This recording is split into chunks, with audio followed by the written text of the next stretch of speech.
So happy you're here on this Wednesday. It's 4 o'clock. You're watching The Now. I'm Teresa Marchetta. And I'm Adam Heyman. Let's get you caught up on what's happening right now here in Colorado and all around the world. Colorado's budget proposal for 2017-2018 is out, and it's calling for cuts that would impact your schools and your roads. We're breaking all this down for you, and it starts with the roads. It could mean some big headaches for you. Here's number 7's Lance Hernandez.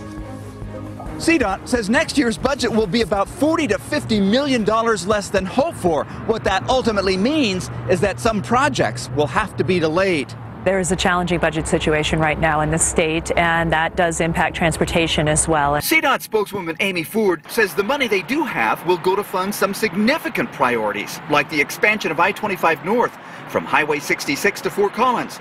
But the budget cuts mean some projects will have to wait. I use I-25, for instance, between Castle Rock and Monument.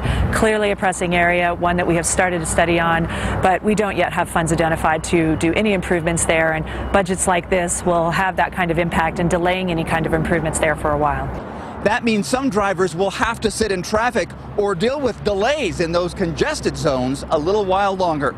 Lance Hernandez, Denver 7. And now to schools. The governor is proposing a small increase in per pupil funding, but school districts and critics say it does not keep up with inflation or student enrollment. The governor is also proposing widening the state funding gap, passing it on to individual school districts.